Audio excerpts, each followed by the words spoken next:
Hello and welcome to knowledge nation. मैं सौरभ आर्य एक बार फिर आप सबका वेलकम करता हूं अपने इस चैनल पे। आज का जो हमारा टॉपिक है ये बहुत इंपॉर्टेंट है। जैसा कि आपने थंबनेल में देख लिया होगा, आज हम गवर्नमेंट बजट के एमसीक्यूज को करने वाले हैं। चैप्टर को मैंने डिटेल में पिछले वीडियो में यानी कि इस वीडियो में पढ़ाया है। अगर आपने ये वीडियो नहीं देखा है तो ये वीडियो आप पहले देख लो, आपको बहुत हेल्प हो जाएगी। क्योंकि इस चैप्टर में, इस वीडियो में मैंने पर्टिकुलर वीडियो में मैंने वीके की बुक से लाइन बाय लाइन आपको पढ़ाया है, हर एक कंसेप्ट को डिटेल में, कोई भी स्किप नहीं। कोई ऐसा नहीं कि क्रैश कोर्स है तो जल्दी जल्दी निपटाना है। मैंने बिल्कुल डिटेल में इस चैप्टर को पढ़ाया है। आप पहले इस चैप्टर को पढ़ो, उसके बाद इसके एमसीक्यूज को लगाओ। ठीक है, पूरी तरह से मेरा फोकस है यहाँ पे टर्म वन में जैसे एमसीक्यू में क्वेश्चन आने वाले हैं वैसे ही मैंने प्लान किया है। तो इस वीडियो को पहले देख लीजिए। इस वीडियो का आप मेरे प्लेलिस्ट में सर्च कर सकते हो, मेरे चैनल पे जाकर के, या फिर इस पर्टिकुलर वीडियो के डिस्क्रिप्शन में भी इस वीडियो की लिंक आपको मिल जाएगी, तो आप वहां से भी इसको देख सकते हो। लेकिन इसको जरूर देखें, उसके बाद एमसीक्यू को लगाएं। ठीक है, चलिए, आज जो हमारा टॉपिक है वो ये है। ठीक है, हम एमसीक्यू करने वाले हैं। आपको पता होगा इस गेम का रूल क्या है, यहाँ पे खेला का नियम क्या है। आपको मिलते हैं 30 सेकेंड। 30 सेकेंड में आपको करना होता है क्वेश्चन को सॉल्व। अगर 30 सेकेंड में आप सॉल्व नहीं कर पाते हो या आप कर पाते हो तो आपको क्या करना होता है, आपको क्वेश्चन नंबर लिखना होता है। जैसे 1 2 3 लिखना है, उसके आगे जो भी आंसर आपको लगता है, जैसे आपको लगता है ए, बी और सी, आपको ये लिख लेना है। ठीक है, हर 30 सेकेंड के बाद आपको अपना आंसर लिख लेना है। उसके बाद 30 सेकेंड के बाद आपको पेन को साइड रख देना है। उसके बाद मैं क्वेश्चन को एक्सप्लेन करूंगा। अगर आपका सही है तो आप ऐसे करेक्ट कर देना, अगर आपका गलत था तो आप गलत करके उसका सही आंसर क्या है, यहाँ पे जैसे इसका मान लेते हैं ए था आंसर, तो आप साइड में ऐसे लिख लो ए। ठीक है, इतना आपको करना है। आपको अपने आप को सही तरह से एनालाइज करना है, क्योंकि मैं चाहता हूं आप 80 में से 70 प्लस स्कोर करो। जो भी बच्चे 70 प्लस स्कोर कर रहे हैं, बहुत अच्छी बात है, well done, keep it up. आप अगला चैप्टर स्टार्ट कर सकते हो। अगर आपके मार्क्स 60s में रह जा रहे हैं तो आपको जरूरत है थोड़ा सा, 70 से कम है, 50 60 के बीच में है, कुछ ऐसा है, तो आपको जरूरत है फिर से कंसेप्ट पढ़ने की। देखिए, मैं किसी को नहीं कह रहा कोई कम है कोई ज्यादा है। आप खुद अपने आप को एनालाइज करो, बस चीटिंग मत करना। ठीक है, एनालाइज करो खुद से। 70 प्लस हो रहे हैं तो बिल्कुल आप बहुत अच्छे ट्रैक पे हो, आगे बढ़िए, अगले चैप्टर को तैयारी कीजिए। ठीक है, 30 सेकेंड। अच्छा, एक और इंपॉर्टेंट चीज, इस क्लास की अगर पीडीएफ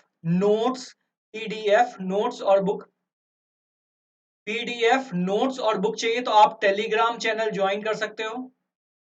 ठीक है, नॉलेज नेशन के नाम से हमारा टेलीग्राम चैनल है, नॉलेज नेशन के नाम से हमारा इंस्टाग्राम भी है।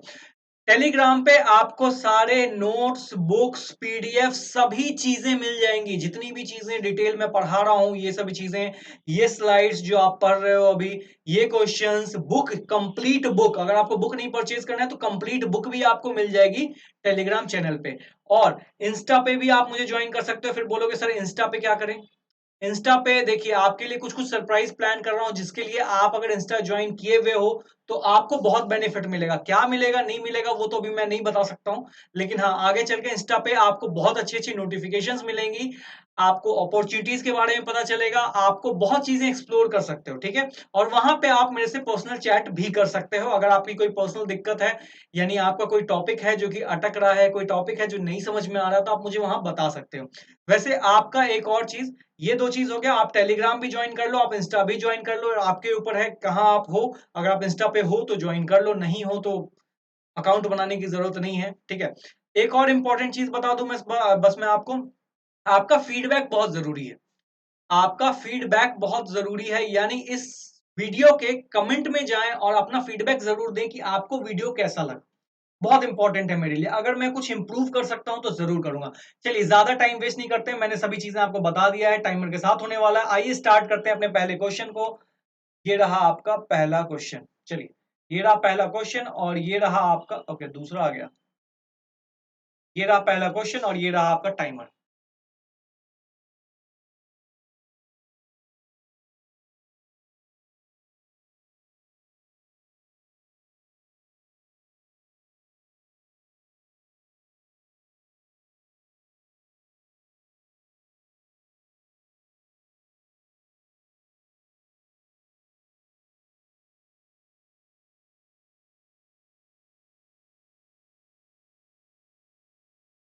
चलिए, अब पेन और पेपर आप साइड रख दो। ठीक है, आप देख लो, आपने जो आंसर मार्क किया जल्दी से मार्क कर लो। आप क्वेश्चन को समझते हैं। In the context of government budget के कॉन्टेक्स्ट में विच of the following statement is correct, कौन सा ऐसा स्टेटमेंट है जो कि सही है।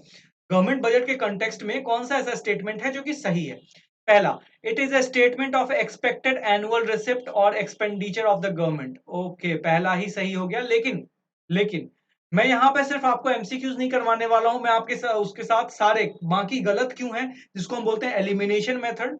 एलिमिनेशन मेथड लगाना कैसे है, एलिमिनेशन मेथड आपको पता होगा, अगर आपने सुना होगा तो यूपीएससी में एग्जाम, यूपीएससी के एग्जाम में इसको यूज किया जाता है, बहुत सारे बच्चों को सिखाया जाता है एलिमिनेशन मेथड। वही चीज मैं आपको सिखाने की कोशिश करूंगा यहाँ पे। हालांकि आपके समझ में अभी शायद नहीं आएगा, लेकिन कोशिश करते हैं। ठीक है, देखिए पहला वाला सही हो गया मेरे हिसाब से, लेकिन मैं फिर भी आपको समझाऊंगा क्यों पहला वाला सही हो गया। दूसरा पढ़ते हैं, it is a detail of actual receipt. Actual receipt नहीं। देखिए क्या होता है ना, समझिएगा। बजट क्या होता है, बजट हमेशा फ्यूचर के लिए बनाया जाता है, बजट कभी भी प्रेजेंट के लिए और पास्ट के लिए नहीं बनाया जाता है। जैसे मैं आपको बोलता हूं, चलो हम आप मुझे और आपको शिमला चलना है। शिमला का एक ट्रिप प्लान करते हैं, तो आप क्या करोगे, फटाक से एक पेपर लेके आ जाओगे, एक साइड उसमें लिखना शुरू करोगे, होटल का इतना खर्चा आने वाला है, वहां पे फूडिंग का इतना खर्चा आने वाला है, ट्रेवलिंग का इतना खर्चा आने वाला है, आप सारे खर्चे लिखना शुरू कर दोगे। आप कर क्या रहे हो, शिमला जाने से, शिमला जाना है यानी कि फ्यूचर में जो होने वाला है उसके लिए आज जो हिसाब कर रहे हो उसी को हम बजट बोलते हैं। ऐसा तो नहीं होता कि शिमला से आने के बाद आप उसका लिखोगे तो वो क्या होगा, बेसिक अकाउंटिंग हो जाएगी। यानी बजट हमेशा फ्यूचर के लिए होता है, जो अपकमिंग इवेंट है उसके लिए बजट किया जाता है। इवेंट करने के बाद जो किया जाता है उसको हम बेसिक अकाउंटिंग बोलते हैं। ठीक है, तो इसी के लिए यहाँ पे एक वर्ड बहुत ज्यादा मैंने पढ़ाते हुए भी बहुत ज्यादा इस वर्ड पे स्ट्रेस डाला था, एक्सपेक्टेड। एक्सपेक्टेड एनुअल रिसिप्ट, यानी अगले साल सरकार कहां से इनकम जनरेट करने वाली है, कहां कहां खर्च करने वाली है, इसी स्टेटमेंट को हम बजट कहते हैं। तो एक्चुअल तो कभी हो ही नहीं सकता है, जब आपने खर्चा कर ही दिया तो फिर बजट क्या। ठीक है, बजट तो पहले होता है ना। ठीक है, it offer a detail description of achievements of government की अचीवमेंट्स। मतलब ही नहीं बनता है गवर्नमेंट के अचीवमेंट्स, बिल्कुल नहीं, बिल्कुल नहीं, क्योंकि गवर्नमेंट के अचीवमेंट जैसा कोई कॉन्सेप्ट है ही नहीं कि गवर्नमेंट के अचीवमेंट्स बताओ आप वहां पे, ऐसा कुछ भी नहीं होता है। ठीक है, D, it indicates BOP status. BOP status बिल्कुल नहीं। क्या बीओपी का गवर्नमेंट बजट का कोई रिश्ता है क्या, बिल्कुल नहीं है। ठीक है, तो ऑप्शन नंबर डी। यानी अगर आपको ये नहीं पता, आप वैसे तो मैं आपको सीरियसली बताऊंगा, ये वर्ड बहुत अच्छे से ध्यान दे दीजिए। एक्सपेक्टेड, एक्सपेक्टेड मतलब ये होता है फ्यूचर के लिए। हम पास्ट के लिए एक्सपेक्टेड नहीं बोलते हैं, फ्यूचर के लिए बोलते हैं। एक्सपेक्टेड रिसिप्ट और एक्सपेक्टेड एक्सपेंडिचर, यानी ऑप्शन नंबर ए करेक्ट हो गया आपका। आइए सेकंड नंबर क्वेश्चन पे चलते हैं, और ये रहा सेकंड नंबर क्वेश्चन, और ये रहा आपका टाइमर।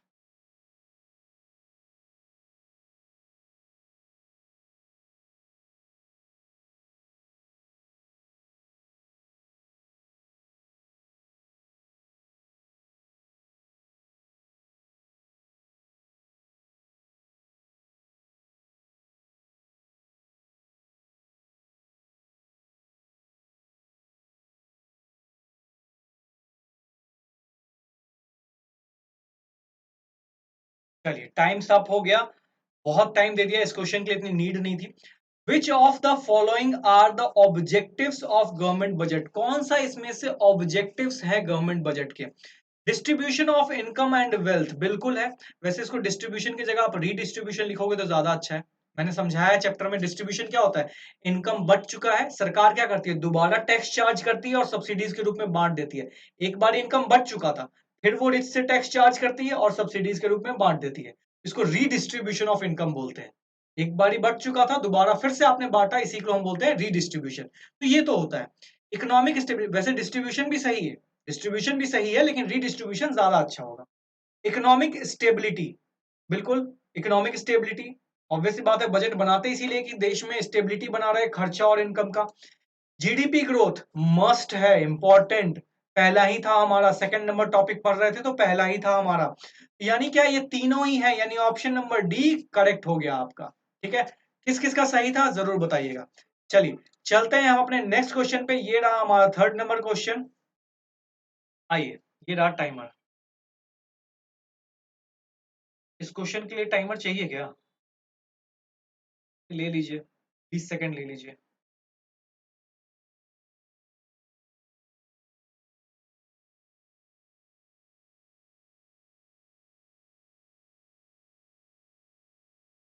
बहुत दे दिया इस क्वेश्चन के लिए। अब देखिए इस क्वेश्चन में आपको एलिमिनेशन मेथड समझ में आएगा। विच of the following is a non tax receipt? Non tax receipt क्या होता है? आपको पता होगा रेवेन्यू रिसिप्ट में दो तरह की चीजें थी, टैक्स रिसिप्ट और नॉन टैक्स रिसिप्ट। याद है आपको? नॉन टैक्स रिसिप्ट, टैक्स और नॉन टैक्स। अच्छा, इस क्वेश्चन में पूछा क्या गया? आपसे पूछा है नॉन टैक्स बताएं, वो जो कि टैक्स नहीं है वो बताएं। तो आप देख सकते हो यहाँ पे लिखा है गिफ्ट टैक्स। जब लिखा ही है टैक्स तो ये नॉन टैक्स तो हो ही नहीं सकता है। जब टैक्स लिखा है लास्ट में तो नॉन टैक्स तो हो ही नहीं सकता है। ठीक है, तो ए तो नहीं हो सकता। मान लेते हैं आपको आंसर नहीं पता है, इसी के लिए मैं बोला एलिमिनेशन। आपने एलिमिनेशन मेथड लगाया, बोला टैक्स लिखा हुआ है, ए तो नहीं हो सकता है। चलिए बी पे आते हैं। बी में भी टैक्स लिखा हुआ है, तो सर टैक्स ही लिखा हुआ है तो नॉन टैक्स तो कैसे ही होगा? किसी नेम के पीछे ही टैक्स लिखा हुआ है, किसी वर्ड के पीछे ही टैक्स लिखा हुआ है, तो वो नॉन टैक्स तो हो ही नहीं सकता है। अगला बात करते हैं, डोनेशन और एक्साइज ड्यूटी में फंस गए। आपको इतना तो दिमाग चलता हो कि डोनेशन जो है वो कभी भी, जैसे अभी पीएम केयर फंड में हमने कोविड में खूब पैसे डाले लोगों ने, तो क्या वो टैक्सेबल था क्या? नहीं था ना। ऐसा तो नहीं है कि आप 10 रुपए डोनेट करना चाहते हो तो आपको 3 रुपए टैक्स भी भरना पड़ेगा, यानी आपको 13 रुपए देना पड़ेगा। तो आदमी बोलेगा बेवकूफ बना रहा है, हम नहीं भरेंगे, हम देंगे ही नहीं डोनेशन। यानी डोनेशन क्या है? नॉन टैक्स है। एक्साइज ड्यूटी फिर क्या होता है? आपको पता होगा एक कंट्री से दूसरे कंट्री में जब सामान लिया जाता है या भेजा जाता है, उस पे जो कस्टम चार्जेस जो ड्यूटीज लगाए जाते हैं उसको एक्साइज ड्यूटी बोलते हैं। ये भी एक तरह का टैक्स होता है, यानी आपको ऑप्शन नंबर सी सही हो गया। चलिए आगे बढ़ते हैं, सी हो गया, थोड़ा सा स्पीड बढ़ाना पड़ेगा। फोर्थ पे आते हैं, ये रहा आपका टाइमर।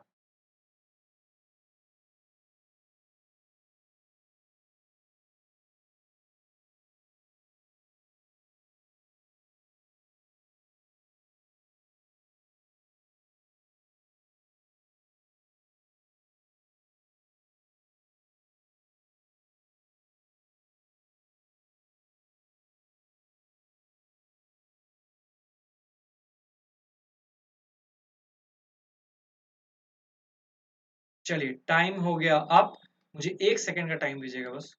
वीडियो क्लियर आ रही है कि नहीं मैं चेक कर लेता हूँ। बिल्कुल क्लियर आ रही है, चलिए। हम्म, ये देखते हैं क्या है हमारे पास। Progressive tax is a tax which is, progressive tax कौन सा टैक्स है इसको समझते हैं। आपको दो तरह का टैक्स पढ़ाया था मैंने, प्रोग्रेसिव टैक्स और रिग्रेसिव टैक्स। प्रोग्रेसिव टैक्स क्या होता है, ध्यान दीजिएगा। जैसे जब इनकम में इंक्रीज होने से टैक्स स्लैब में इंक्रीज होता है तो उसको हम बोलते हैं प्रोग्रेसिव टैक्स। ध्यान है आपको? जैसे मैं बोलता हूं 10 लाख इनकम था तो आपका 10%, आपका क्या था, 10% टैक्स रेट था। आपकी इनकम 20 लाख हो गई तो आपका इनकम रेट जो टैक्स रेट है वो 20% हो गया। आपकी इनकम इंक्रीज की, टैक्स रेट भी इंक्रीज किया।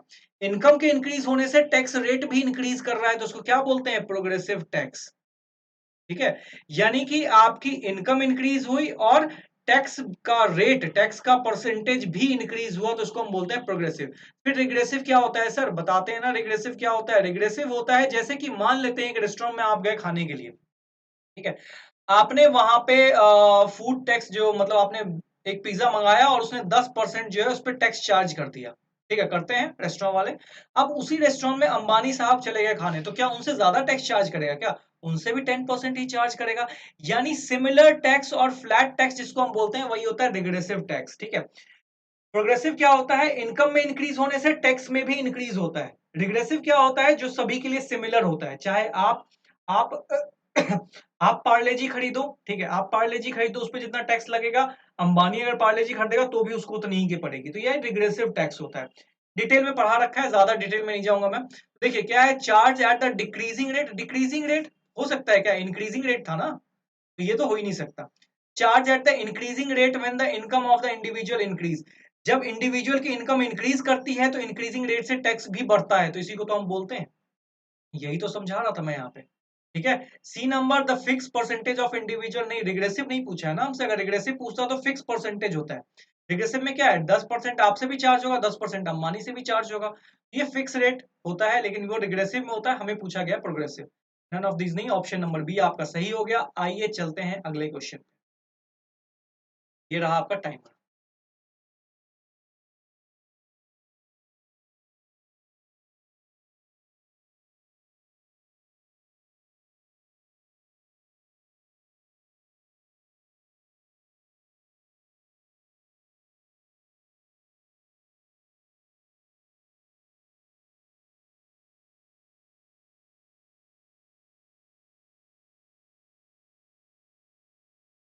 चलिए टाइम्स अप हो गया और ये क्वेश्चन बहुत अच्छा है, ध्यान से देखिएगा। Revenue earned by the government, सरकार के द्वारा रेवेन्यू अर्न किया गया है from the property without any legal heir. Heir मतलब क्या होता है? हेयर मतलब आपको पता होगा, देखना। हेयर मतलब क्या होता है? बेसिकली उत्तराधिकारी, यानी आपके पापा के बाद प्रॉपर्टी का उत्तराधिकारी कौन होगा? आप होगे, ठीक है। तो उसका जो लॉफुल अधिकारी होता है, यानी उसका जो ओनर होता है, उसको हम हेयर बोलते हैं, इज कॉल्ड।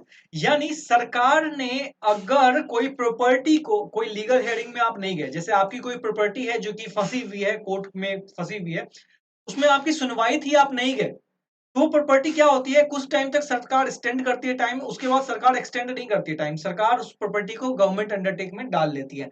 इस कंसेप्ट को क्या कहते हैं? अगर आपने पढ़ा है तो बहुत अच्छे से ध्यान होगा। बेनामी प्रॉपर्टी दिल्ली कंसेप्ट करके मैंने आपको पढ़ाया था। ऑप्शन नंबर सीधे सीधे बी होता है। बी मतलब होता है एस्टेट, एस्टेट मतलब होता है कि बेनामी प्रॉपर्टी, इसी को बोलते हैं एस्टेट। अच्छा, डोनेशन तो आप सबको पता है, अभी देखा हमने डोनेशन, तो ये तो हो नहीं सकता है। स्पेशल असेसमेंट, स्पेशल असेसमेंट क्या होता है?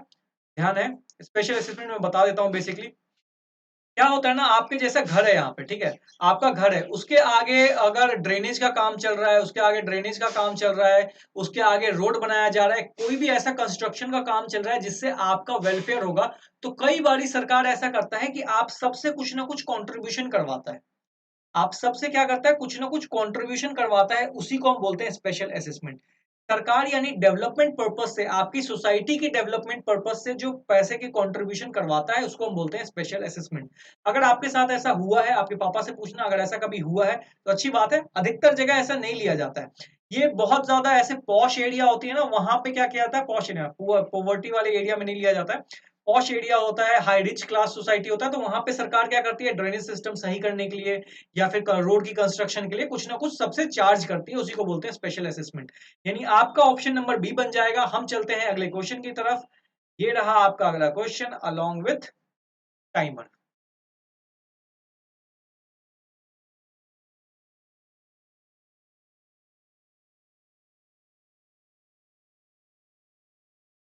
टाइमर की जरूरत है?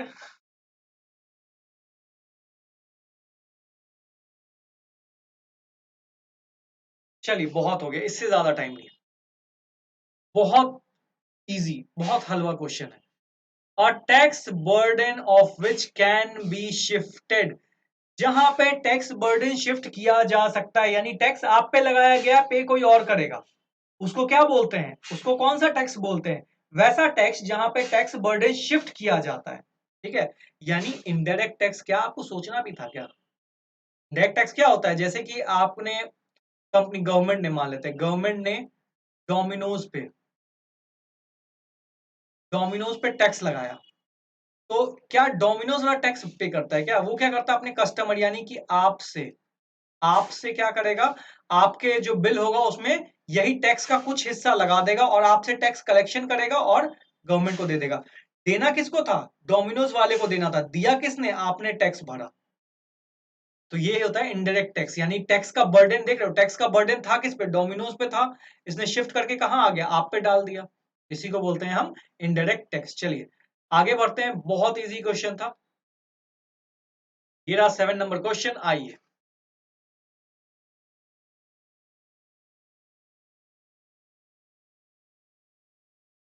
हाँ हाँ हाँ, क्या क्वेश्चन है ये?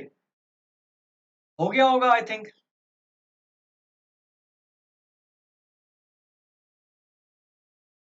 चलिए बहुत टाइम, 20 सेकंड, 5 सेकंड का क्वेश्चन था, आपको बस क्वेश्चन को एक बार ऐसे एनालाइज करना था, आंसर मारना था। Tax, the impact of which lies on the person on whom it legally impose, जिस पे टैक्स लगाया गया है वही टैक्स पे करेगा। जिस पे टैक्स लगाया गया है वही टैक्स पे करेगा।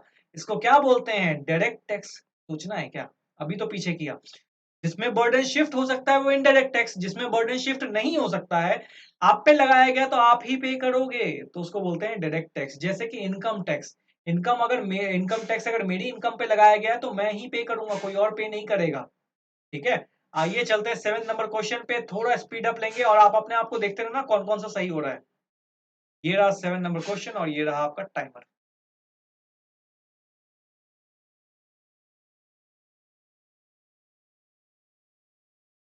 ये क्या हो गया?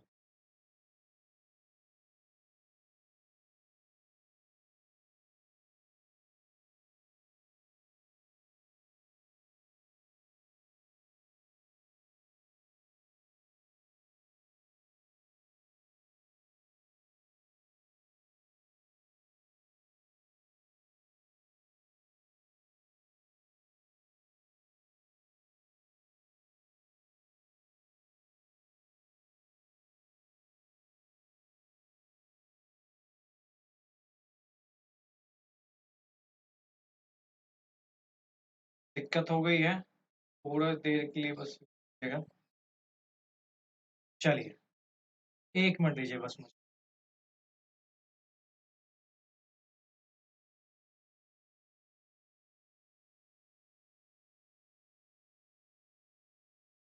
बस 1 मिनट का टाइम लूँगा मैं, ठीक है?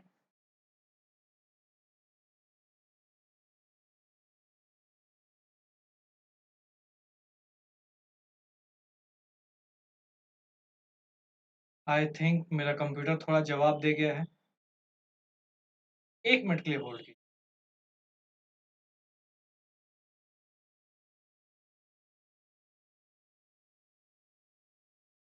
कौन से नंबर क्वेश्चन पे थे हम? लीगली इम्पोज इनडायरेक्ट टैक्स हमें जाना था 7th नंबर पे, 8 नंबर क्वेश्चन।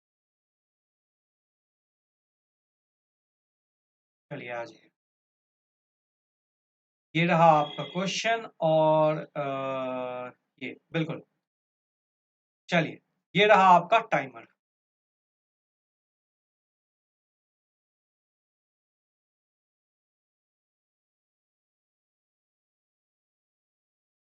माफ कीजिएगा, 2 मिनट आपका बर्बाद हो गया शायद। 1 या 1 आधा मिनट बर्बाद हुआ होगा।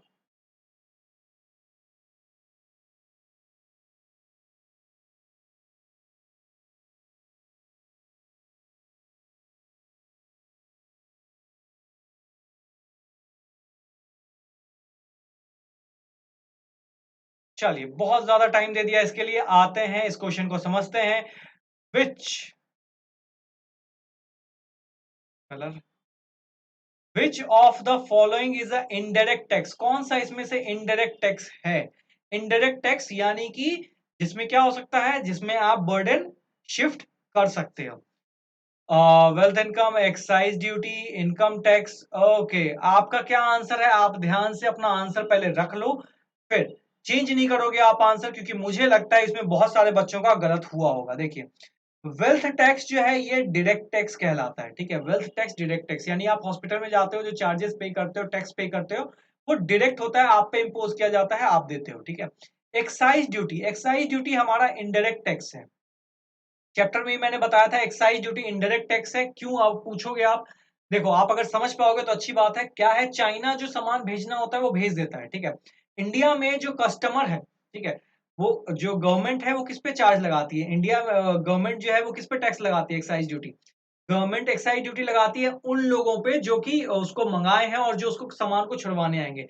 जैसे मैं चाइना से सामान मंगवा रहा हूं, मैं अगर सामान लेने जाऊंगा तो मुझे पहले एक्साइज ड्यूटी भरना पड़ेगा, देन उसके बाद मैं उसको छुड़वा सकता हूं, ठीक है? लेकिन मैं सामान लाता हूं, सेल करता हूं, तो मैं क्या करता हूं, उसको बर्डन को शिफ्ट कर देता हूं किसी और कंपनी पे, ठीक है?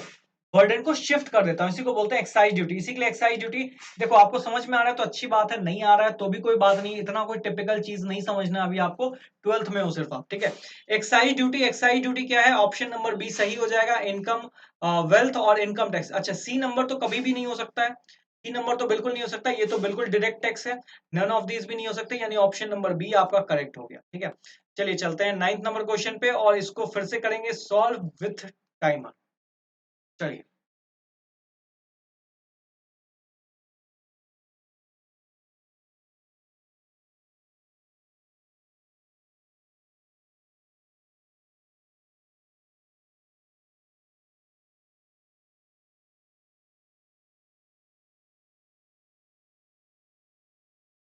इतना टाइम जरूरी था क्या? चलिए आगे बढ़ते हैं। विच of the following is a direct tax? कौन सा इसमें से डायरेक्ट टैक्स है? ठीक है, कौन सा इसमें से डायरेक्ट टैक्स है, क्या सोचना है क्या? ऑप्शन नंबर ए लगाइए, आगे बढ़िए। इनकम टैक्स ही तो डायरेक्ट टैक्स है। क्वेश्चन जब आएगा, अच्छा क्वेश्चन होगा, अच्छे लेवल का होगा, मैं आपको दूंगा टाइम। सब में जरूरत नहीं है आपको टाइम की। चलिए, ये रहा 10 नंबर क्वेश्चन और ये रहा टाइमर।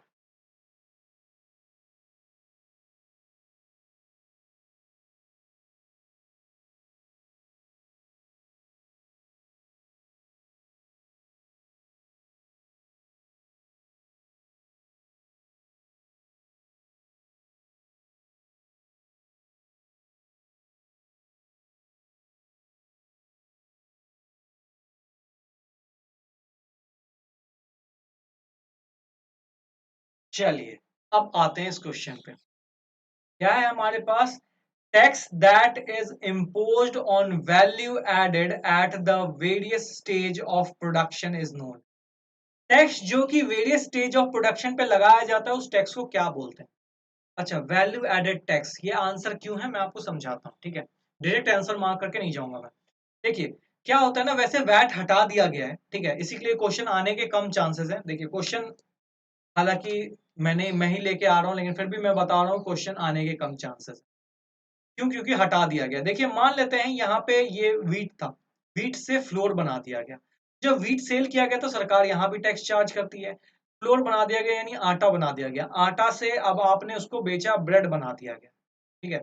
आटा लिया गया, आटा को बेचा, ब्रेड बना दिया गया, तो सरकार ने यहाँ भी टैक्स चार्ज किया। ब्रेड को लेकर के वो मार्केट में जाएगा, मार्केट में सेल होगा, ठीक है, ब्रेड तो भी टैक्स लगा है। यानी आप देख रहे हो, एक ही प्रोडक्ट पे 3 बारी टैक्स चार्ज हो गया। जितनी बारी, देखिए, tax that are impose on the value added at the various stage. First stage पे भी लगाया गया, सेकंड स्टेज पे भी लगाया गया, थर्ड स्टेज पे भी लगाया गया, फोर्थ स्टेज, यानी कि अच्छा, फर्स्ट तो यहाँ पे था ही नहीं, फर्स्ट सेकंड थर्ड फोर्थ, ठीक है, इन सब पे लगाया गया। तो ये क्या है हमारा? 3 अलग अलग का टैक्स टैक्स लगाया गया। तो यानी कि वैल्यू एडेड टैक्स है, जहां जहां हर स्टेज पे टैक्स लगाया जाता है उसको हम बोलते हैं वैल्यू एडेड टैक्स। चलिए, चलते हैं 11 नंबर क्वेश्चन पे। थोड़ा सा हमारा सिस्टम साथ नहीं दे रहा है, पता नहीं क्यों। चलिए, ये सबका गलत होगा।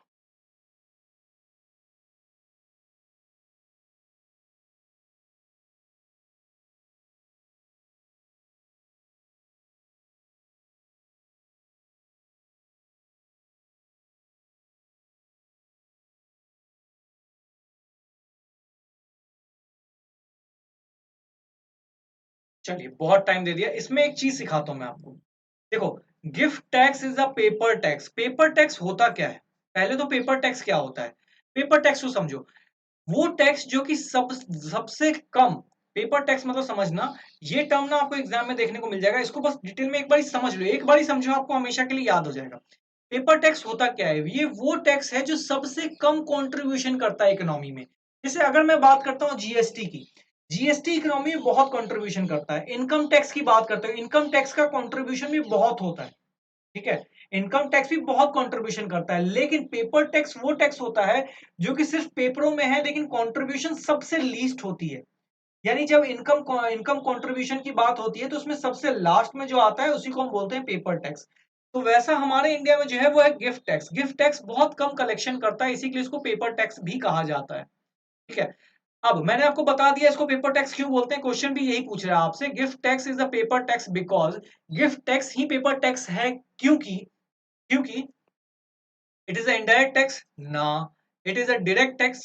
No. It does not have significant revenue yield.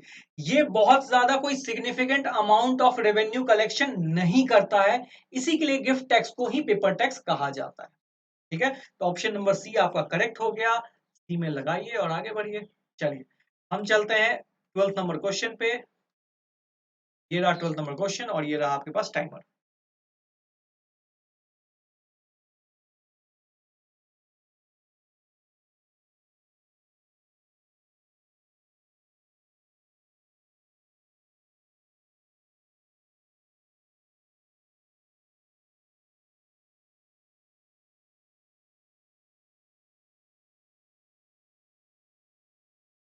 चलिए ना, बहुत ज्यादा टाइम हो गया, इस क्वेश्चन के लिए नीड है क्या? आपको टाइम की जरूरत भी नहीं होगी, जिनको पता होगा, जिनको कंसेप्ट सीखे हुए होंगे ना, उनसे तो ऐसे ही हो जाएगा, आप बोलोगे सर आप जल्दी कर रहे हो, जल्दी नहीं कर रहा हूँ, इनफ टाइम दे रहा हूं मैं आपको, ठीक है। आपको भी इतने में करना है, तभी आप compete कर पाओगे, ठीक है। विच of the following is not a non tax receipt. अच्छा ध्यान दीजिएगा क्या बोला है क्वेश्चन में, विच of the following is a not a non tax receipt. Not non tax यानी आपसे टैक्स रिसिप्ट पूछा जा रहा है। ध्यान से, बच्चे यहां गलती कर देते हैं, आधे बच्चों ने पढ़ा ही नहीं होगा ये, सच सच बताइएगा आपको। अरे आ गया हमारा क्वेश्चन, ये रहा। नॉट अ नॉन टैक्स, किस किसने इस वर्ड को ध्यान से पढ़ा था। Not a non tax means tax receipt आपसे पूछा जा रहा है। क्या फीस टैक्स होता है क्या? बिल्कुल नहीं होता है सर। फाइन होता है क्या? बिल्कुल नहीं होता है, आपने बहुत अच्छे से सिखाया हमें चैप्टर में। गिफ्ट टैक्स अभी हम देखते आ रहे हैं, ये एक टैक्स है, नॉन टैक्स नहीं है, ये टैक्स है।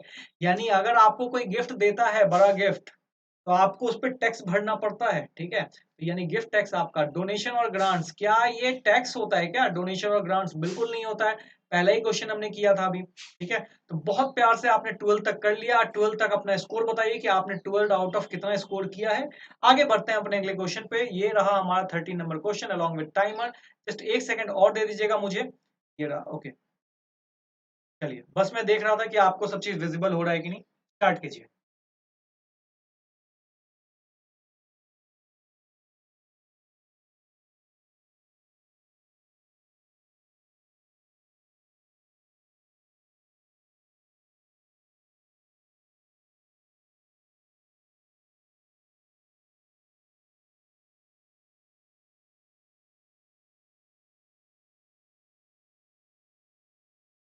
चलिए, देखिए आप बोलते हैं ना कंप्लेन रहता है कि सर टाइम नहीं देते, तो प्रॉपर टाइम दे रहा हूं मैं, 30 सेकंड दिया है मैंने आपको, क्योंकि इस क्वेश्चन में नीड थी, इस क्वेश्चन को पढ़ने की जरूरत थी। आइए पढ़ते हैं इस क्वेश्चन को, क्या कह रहा है ये question. Which of the following is a part of revenue expenditure? Revenue expenditure, revenue expenditure, ध्यान है, कैपिटल एक्सपेंडिचर होता है और रेवेन्यू एक्सपेंडिचर होता है। रेवेन्यू एक्सपेंडिचर कौन सा ऐसा है जो रेवेन्यू एक्सपेंडिचर का पार्ट है, ठीक है। रेवेन्यू एक्सपेंडिचर होपफुली आपको याद होगा, मैंने चैप्टर को बहुत डिटेल में पढ़ाया है, प्लीज उसको जाके पहले देखो, ठीक है। चलिए, क्या है गवर्नमेंट बजट का रेवेन्यू एक्सपेंड, इंटरेस्ट पेमेंट, बिल्कुल है सर, ने पढ़ा है उसे पता होगा। डिफेंस परचेज, बिल्कुल है sir, revenue receipt, revenue expenditure का ही तो पार्ट है ये। Wage bill of the government, सरकार जो वेज बिल माफ कर देती है, बिल्कुल, ये तीनों ऑप्शन है, यानी option number D, all of the above, all of these आपका सही हो गया। ऑप्शन नंबर डी लगाइए और आगे बढ़िए। देखिए ये सारे कंसेप्चुअल क्वेश्चन है, इसके लिए आपको कंसेप्ट पढ़ने ही पड़ेंगे। आप पढ़ो, इतना कोई टिपिकल कंसेप्ट है भी नहीं, ठीक है। चलिए हम चलते हैं अगले क्वेश्चन पे, ये रहा आपके पास 14 number question with timer.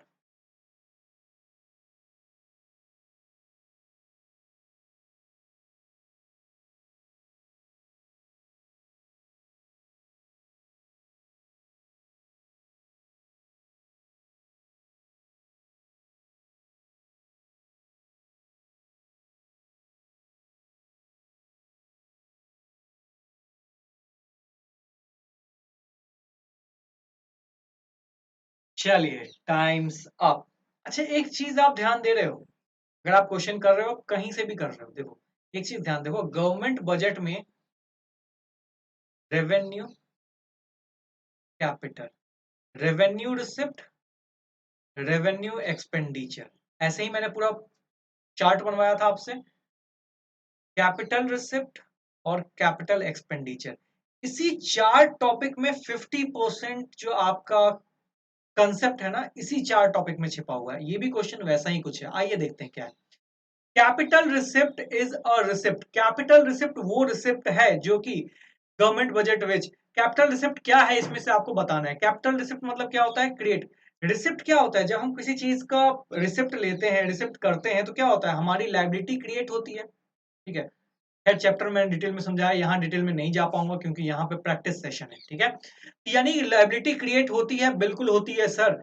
Assets reduce होता है, बिल्कुल होनी चाहिए, ठीक है। ये दोनों आइदर और में आते हैं, ठीक है, आइदर और में आते हैं, या तो ये होगा या फिर ये होगा, लेकिन हमारे पास दोनों गिवन है, तो हमारे पास आ जाएगा बोथ ए एंड बी, यानी ऑप्शन नंबर सी आपका करेक्ट है। बताइएगा आपका सही था या गलत, अपने आप को जरूर चेक कीजिएगा, ठीक है। कंसेप्चुअल क्वेश्चन है, ठीक है। अगर आपको नहीं समझ में आ रहा है ना, आप जाओ वीडियो फॉलो करो, समझो चीजों को, ठीक है। ये रहा नेक्स्ट क्वेश्चन।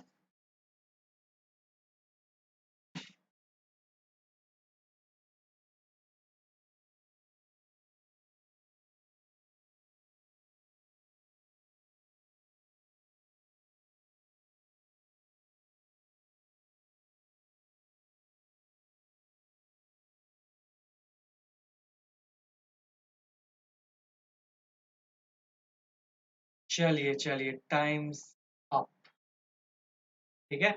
आते हैं, क्या कह रहा है हमें ये question. Which of the following are capital receipt of the government. Capital receipt, अच्छा पिछला क्वेश्चन क्या था, क्या क्वेश्चन था, कैपिटल रिसिप्ट, अच्छा पिछला भी कैपिटल रिसिप्ट था। Which of the following are, अच्छा वहां पे कैपिटल रिसिप्ट की प्रॉपर्टी पूछी गई थी, यहां पे पूछा गया कौन सा इसमें से है जो कि कैपिटल रिसिप्ट है। देखिए, कैपिटल रिसिप्ट अगर आपको ध्यान होगा तो क्या होता है, ये वो रिसिप्ट होता है जिसमें कि आपको मतलब लायबिलिटी भी क्रिएट होती है, अभी देखा था आपने, एसेट्स भी रिड्यूस होते हैं, ठीक है। तो रिकवरी ऑफ लोन, बिल्कुल पैसे मिलते हैं हमें और हमें चुकाना भी पड़ता है, तो ये तो होगा होगा। बोरोइंग, उधार, अरे उधार लेने पे तो चुकाना ही पड़ता है ना, कहाँ भूलते हैं उधार देने वाले, ठीक है। डिसइन्वेस्टमेंट, डिसइन्वेस्टमेंट आप सबके जुबान पे होगा ये, क्या अभी जैसे गवर्नमेंट रेलवे में क्या करना चाहती है, डिसइन्वेस्टमेंट करना चाहती है, यानी कुछ शेयर, अभी सरकार, रेलवे क्या है, सरकार का 100% एसेट है, मानते हैं उसमें से 25% शेयर अगर बेच देती है, डिसइन्वेस्ट कर देती है, क्या होगा, थोड़ी सी ओनरशिप जाएगी और पैसा भी आएगा। तो क्या हो रहा है, लाइबिलिटी डिक्रीज हो रही, सॉरी एसेट्स डिक्रीज हो रहा है, ठीक है।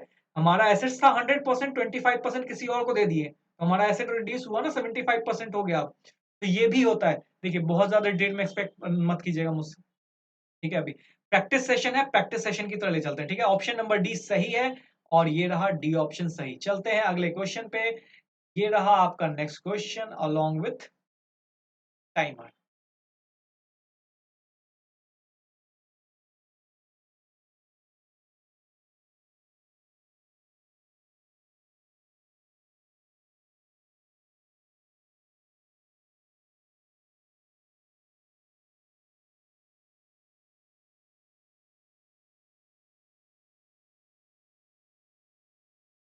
चलिए चलिए चलिए, हो गया, pen paper side.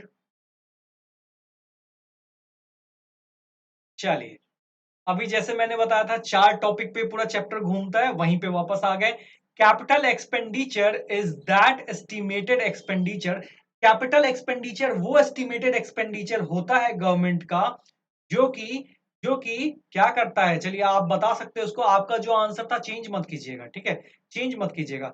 Assets increase, expenditure कर रहे हैं तो एसेट्स तो बढ़ेगा बढ़ेगा, ठीक है, बिल्कुल सही है। B, liability is decrease, liability decrease करेगी, ऑब्वियस सी बात है, हमने किसी से पैसा ले रखा है, उसको पैसा चुका देंगे, उसको पैसा चुका देंगे तो हमारी लाइबिलिटी क्या हो जाएगी, कम हो जाएगी, यानी ये भी होगा, यानी ऑप्शन नंबर सी बन जाएगा, जहां पे ए और बी दोनों है, यानी ऑप्शन नंबर सी आपका करेक्ट आंसर है। तो सी पे लगाइए और आगे बढ़िए। कंसेप्चुअल क्वेश्चन था, होपफुली अभी तक तो आपको समझ में भी आ गया होगा, ठीक है। चलिए हम चलते हैं अगले क्वेश्चन पे जल्दी। ये रहा 17 नंबर क्वेश्चन और ये रहा आपके पास टाइमर।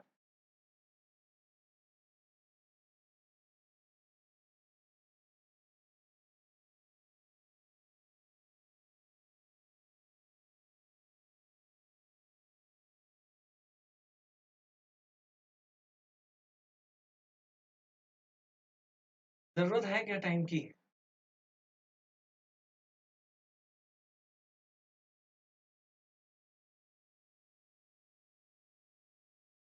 चलिए, पूरा टाइम दिया मैंने आपको, पूरा इस्तेमाल कीजिए, ठीक है। Deficit budget refer to, deficit, ये वर्ड बहुत इंपॉर्टेंट है। डेफिसिट ये वर्ड मैंने पढ़ाते हुए भी एम्फेसाइज किया, डेफिसिट वर्ड का सिर्फ मतलब सीख लीजिएगा ना, हिंदी मीनिंग, तो आपसे क्वेश्चन हो जाएगा। डेफिसिट मतलब होता है उधार, कर्ज, कमी, ठीक है, सिनोनिम्स हैं इसके, उधार, कर्ज, कमी, डेफिसिट। यानी सरकार जब गवर्नमेंट अपनी एक्सपेंडिचर को ज्यादा कर देती है किससे, इनकम से, तो वो उधार में चले, जैसे सरकार ने क्या किया, 100 रुपए खर्च कर दिए और कमाई सिर्फ और सिर्फ 80 की हुई थी, यानी 20 रुपए क्या हुआ, सरकार उधार में चली गई। अगर वो जैसे आप गए मोमोज खाने के लिए, 50 रुपए के मोमोज खाए आपने, जेब में सिर्फ 30 रुपए है, तो 20 रुपए का उधारी हो गया, उसी को हम बोलते हैं डेफिसिट। ठीक है। अब देखिए पूछा क्या गया है, डेफिसिट बजट एक सिचुएशन है in which government budget expenditure, expenditure में उसका क्या हालत होती है। ठीक है, एक्सपेंडिचर क्या होती है, ज्यादा होती है, more than the budgetary receipt, option number B. Expenditure क्या होती है, रिसिप्ट से ज्यादा होती है, इसको इनकम को रिसिप्ट कर दीजिए, कोई फर्क नहीं पड़ेगा। ठीक है, रिसिप्ट से ज्यादा होती है, more than the budgetary receipt, receipt से ज्यादा होती है एक्सपेंडिचर, तो इसी को हम बोलते हैं, ऑप्शन नंबर बी करेक्ट हो गया। हम आगे बढ़ते हैं, होपफुली आपको समझ में आ गया होगा। ये रहा 18 नंबर क्वेश्चन और ये रहा आपके पास टाइमर।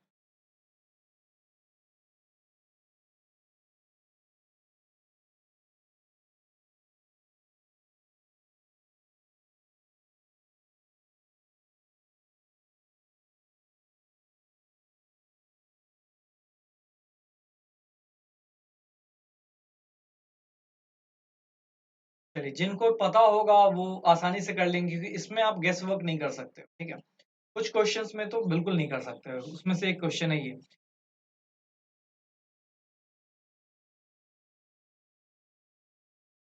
चलिए, फिस्कल डेफिसिट, फिस्कल डेफिसिट क्या होता है, फिस्कल डेफिसिट आपको पता होगा, तीन फॉर्मूले पढ़ाए थे मैंने आपको, तीन फॉर्मूले पढ़ाए थे, जिसमें से एक था फिस्कल डेफिसिट। तो मैं आपको यहाँ पे तीनों फॉर्मूले नहीं बताने वाला हूं, बस मैं आंसर बताऊंगा। फिस्कल डेफिसिट क्या होता है, total expenditure minus total receipt other than borrowing. ठीक है, फिस्कल डेफिसिट क्या होता है, total expenditure minus total receipt but other than borrowing. ठीक है, सिर्फ आंसर। चलिए अगले क्वेश्चन पे चलते हैं, डिटेल बताऊंगा बेटा, बहुत टाइम लग जाएगा, फिर आप बोलोगे 2-3 घंटे का वीडियो खिंच जाएगा। चलते हैं अगले पे, ये रहा आपका टाइमर।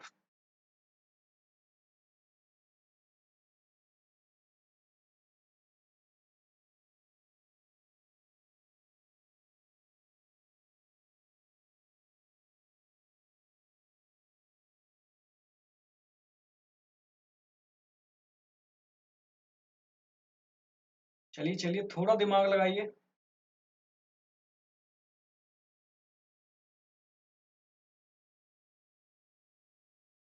बिल्कुल, टाइम्स अप। आइए इस क्वेश्चन को समझते हैं। अब कई बच्चे ऐसे सोच रहे होंगे, सर ये कहाँ आपने बजट में वो बैंक मनी एंड बैंकिंग डाल दिया। मनी एंड बैंकिंग नहीं डाला बेटा मैंने, क्वेश्चन है, in which of the following ways can the deficit of budget be financed. यानी सरकार जो, ये जैसे अभी देखा था हमने, एक्सपेंडिचर ज्यादा हो गया था और रिसिप्ट कम था, यानी एक्सपेंडिचर 100 हो गया था, रिसिप्ट सिर्फ और सिर्फ 80 था। ये जो 20 रुपीज डेफिसिट था, इसको सरकार कहां कहां से ला सकता है। तो सरकार बोरो कर सकता है, आरबीआई से बिल्कुल करता है 100%। मैंने जब पढ़ाया था आरबीआई तब भी बताया था, आरबीआई गवर्नमेंट का बैंक है, एजेंट एडवाइजर और बैंकर की तरह काम करता है, और अगर बैंकर की तरह काम करता है यानी गवर्नमेंट उससे पैसा भी ले सकता है। Borrowing from the public, public से पैसा लेना, बिल्कुल आपसे भी पैसे लेता है। बोलोगे सर हमसे कैसे पैसे लेता है, बताइए जरा। बिल्कुल बताते हैं। देखिए क्या होता है ना, सरकार को ज्यादा, सरकार 20 रुपए की उधारी में है, तो सरकार क्या करेगी, टैक्स रेट को इंक्रीज कर देगी। आपके जेब से गया ना पैसा, टैक्स रेट जैसे ही इंक्रीज हो गया तो क्या हो गया, आपके जेब से पैसा जाने लगा। जैसे कोविड के बाद गवर्नमेंट थोड़ी सी डेफिसिट में आ गई है। ठीक है, तो उन्होंने क्या किया, पेट्रोल पे टैक्स लगा दिया है ज्यादा, बहुत सारे प्रोडक्ट पे टैक्स लगा दिए, तो उससे क्या हो रहा है, सरकार, आपके जेब से पैसा जा रहा है सरकार के पास, तो वो आपसे भी बोरो करती है और आपसे भी पैसे देती है, लेती है। बोरो भी करती है यानी आपसे लोन के रूप में भी लेती है। आप बोलोगे सर हमसे लोन कब लेती है सरकार, ओएमओ पढ़ाया है ना आपको, ओपन मार्केट ऑपरेशन, वहां देख लीजिए मनी एंड बैंकिंग में कैसे पैसे लेती है, सब समझ में आ जाएगा। तो सरकार आपसे भी पैसे लेती है, सरकार आरबीआई से भी पैसे लेती है, यानी both A and B, option number C correct हो गया आपका। ठीक है, चलिए चलते हैं नेक्स्ट क्वेश्चन पे। ये रहा आपके पास नेक्स्ट क्वेश्चन और ये रहा आपके पास टाइमर।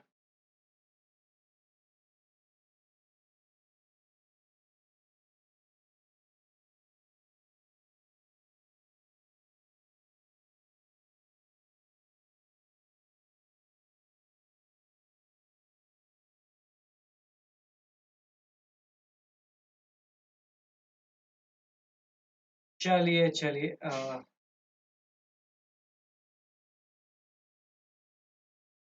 आइए समझते हैं इसको ना, सिर्फ आप लॉजिक लगाओगे तभी हो जाएगा। Which of the following is or are employees of physical deficit.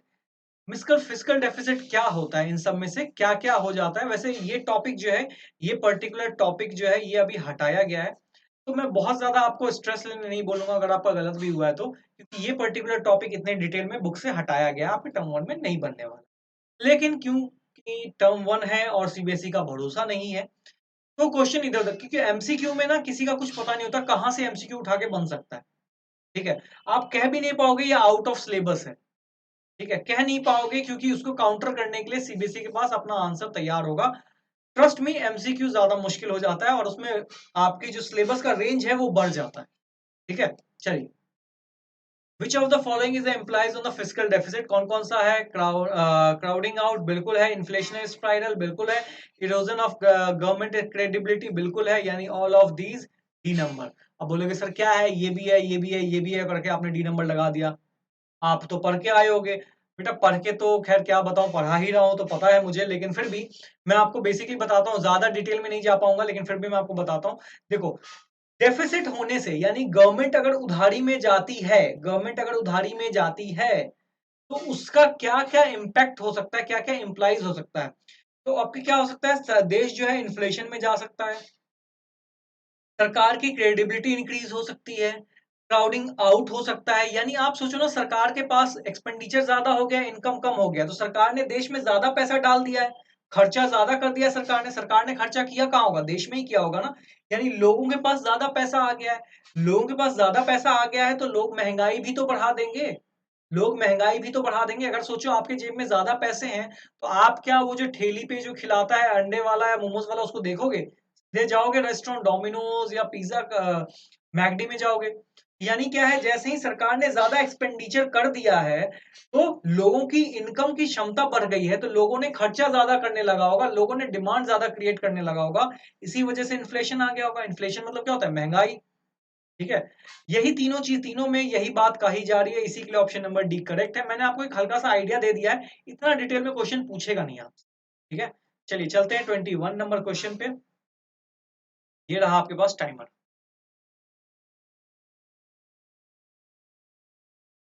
Timer दूं क्या, चलिए ऐसे ही कीजिए विदाउट टाइमर, मतलब क्वेश्चन में जान ही नहीं है, कीजिए ही मत। अच्छा कर ही लीजिए।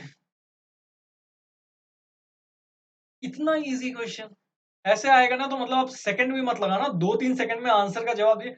ऐसा होना चाहिए ना, वो जो अभी मैंने आपको बताया था, मोस्टली बच्चों का क्या प्रॉब्लम होता है, बोलते हैं कि सर 15 मिनट और मिलता ना पूरा पेपर सॉल्व कर जाते हैं। 10 मिनट और सर दे दो, पूरा पेपर सॉल्व है। ये जो कैटेगरी होती है ना बच्चों की, इनको ऐसा नहीं है कि अलग से कम टाइम दिया जाता है, इनको भी उतना ही टाइम दिया जाता है जितना टॉपर्स को दिया जाता है, लेकिन इनकी ना स्पीड बहुत स्लो होती है, जिसकी वजह से ये 10 मिनट 5 मिनट एक्स्ट्रा मांग रहे होते हैं। ठीक है, तो अभी देखिए क्या है, अभी जैसे इसमें ये सब क्वेश्चन, इसको 2-2 सेकंड में उड़ाना है। आपने देखा है बजट बैलेंस कब होगा, कब होगा बजट बैलेंस, जब एक्सपेंडिचर और रिसिप्ट इक्वल हो जाएगा तो आपका बजट जो है वो बैलेंस हो जाएगा। यानी ऑप्शन नंबर एक करेक्ट है। बैलेंस तो तभी होगा ना जब आपकी एक्सपेंडिचर और इनकम दोनों इक्वल है, एक्सपेंडिचर और रिसिप्ट इक्वल होगा तो। बस ऑप्शन नंबर ए लगाइए और आगे बढ़िए, इतना सोचना है क्या। चलिए चलते हैं, ये रहा आपके पास 22 नंबर क्वेश्चन।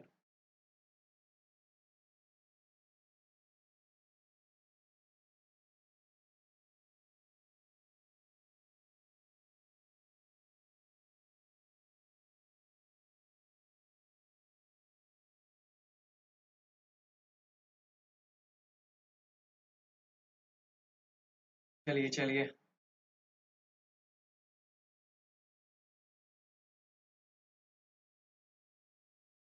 चलिए पूरा टाइम दिया मैंने आपको, पूरा ही टाइम दे दिया। देखिए, दो वर्ड होते हैं, एक होता है सरप्लस, एक होता है डेफिसिट। सरप्लस मतलब होता है जब सरकार ने मान लो मान लेते हैं यहाँ पे एक्सपेंडिचर और यहाँ पे भी इनकम, या फिर यहाँ पे एक्सपेंडिचर और यहाँ पे रिसिप्ट लिख लेते हैं। ठीक है, डेफिसिट क्या होती है, जब सरकार 100 रुपए खर्च कर देती है और 80 ही कमाती है तो एक्सपेंडिचर ज्यादा होता है, यानी सरकार 20 की क्या है, उधारी में है। ठीक है, यहाँ पे क्या होता है, आपका एक्सपेंडिचर, सरकार की इनकम यानी कि जो रेवेन्यू जनरेट किया गया है सरकार ने, वो मान लेते हैं इनकम है 100 रुपए, और एक्सपेंडिचर है 80 रुपए, यानी सरकार ने 20 रुपए ज्यादा जनरेट कर लिए। सरप्लस बजट क्या होता है? जब आपका इनकम ज्यादा होता है और एक्सपेंडिचर कम होता है तो उसको हम सरप्लस बोलते हैं। लेकिन जब एक्सपेंडिचर ज्यादा होता है, इनकम कम होता है तो उसको हम डेफिसिट बोलते हैं। ध्यान से समझिएगा, बहुत बेसिक सी चीज है। डेफिसिट मतलब उधारी, सरप्लस मतलब प्रॉफिट। ठीक है, अकाउंट्स के बच्चों आप सबको सरप्लस का मतलब पता होगा। ठीक है, तो यानी क्या है, जहां पे इनकम ज्यादा होती है एक्सपेंडिचर से, कहां है ऐसा? Estimated revenue of the government expenditure से ज्यादा कौन सा होगा? आप बता सकते हो? बिल्कुल सामने आंसर है आपके, ये रहा आपका estimated revenue of the government. Estimated revenue of the government is greater revenue क्या था? इनकम, या income is greater than the estimated expenditure of the government. Expenditure से बड़ा होता है तो उसको हम क्या बोलते हैं? उसी को हम बोलते हैं सरप्लस बजट। ठीक है, और अगर यही डेफिसिट पूछा होता तो ये ऑप्शन नंबर ए सही हो जाता। ठीक है, चलिए, बहुत अच्छे से होपफुली आपको समझ में आया होगा। आगे बढ़ते हैं। ये रहा 23 नंबर क्वेश्चन, कीजिए। अच्छा, इस क्वेश्चन को करने से पहले एक एक सेकंड का टाइम दे दीजिएगा। मैं आपको बहुत अच्छे से विजिबल हूं, इस चीज को चेक करना था। आइए,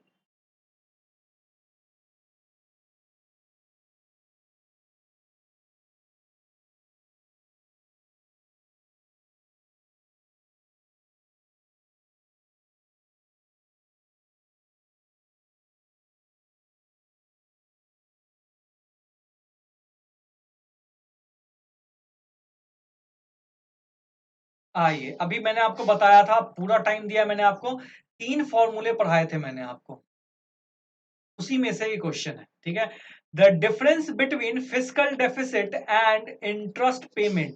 फिस्कल डेफिसिट और इंटरेस्ट पेमेंट का जो फर्क होता है उसको क्या बोलते हैं हम? उसको क्या बोलते हैं? ध्यान होगा आपको, अगर ध्यान से मतलब ध्यान होगा थोड़ा सा भी, अगर आपको मैंने वहां पे 10 बारी चीख चीख के बताया है आपको क्या होता है। Primary deficit is equal to fiscal deficit minus interest paid, यानी primary deficit, option number B correct हो। देख रहे हो कितना आसान है? Primary deficit is equal to physical deficit minus interest payment. ठीक है, और यहां आपसे पूछा गया है डिफरेंस, इन दोनों का डिफरेंस क्या होता है? इन डिफरेंस, इन दोनों का डिफरेंस प्राइमरी डेफिसिट होता है, प्राइमरी डेफिसिट होता है। ठीक है, चलिए, ये रहा आपका 24 नंबर क्वेश्चन। अच्छा, इसमें ये जो क्वेश्चन मार्क दिया है ना, इसकी जगह पे रुपीज का साइन है, ध्यान दीजिएगा। रुपीज का साइन हो नहीं पा रहा था तो मैंने ये टाइप कर दिया आपके लिए।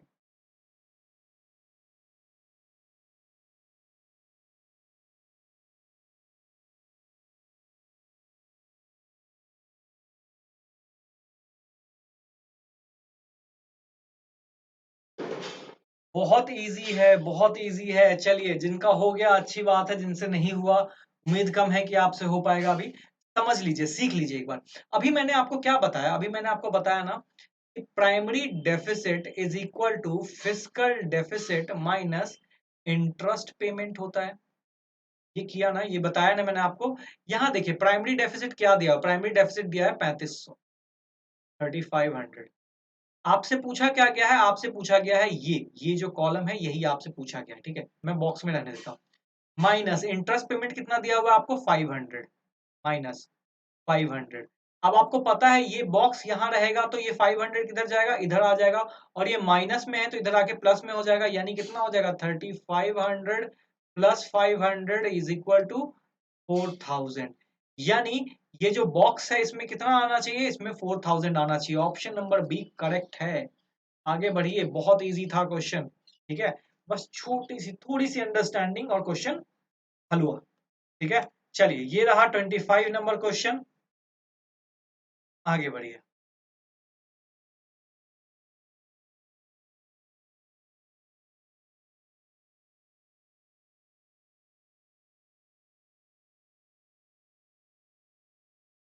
इतना easy question?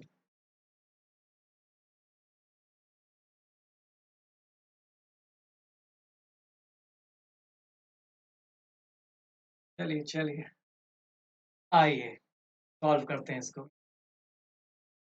Budget is a statement of actual annual. Actual annual, अभी फर्स्ट क्वेश्चन जो किया था एक्सपेक्टेड होता है,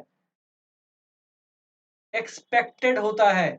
या डी, ये स्टेटमेंट फॉल्स है, ऑप्शन नंबर बी। सोचना है क्या?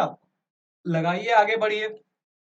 ठीक है, बी नंबर, अरे यानी बी नंबर आपका क्या है? सही। अच्छा, मैंने यहाँ पे क्रॉस कर दिया, बी नंबर सही है। वो बोला क्या एक्चुअल होता है? क्या एक्चुअल नहीं होता है, एक्सपेक्टेड होता है, फ्यूचर के लिए किया जाता है बजट। तो एक्चुअल तो कभी हो ही नहीं सकता है ना, तो एक्सपेक्टेड, यानी ऑप्शन नंबर बी फॉल्स। चलिए 25 हो गया, 26 पे आते हैं। क्वेश्चन के सिर्फ वर्डिंग आपको फंसा सकता है, क्वेश्चन टफ नहीं आने वाला है। वर्ड्स पे ध्यान देना है सिर्फ आपको। चलिए, हाँ हाँ हाँ, बहुत इजी, अभी बताया था मैंने थोड़ी देर पहले।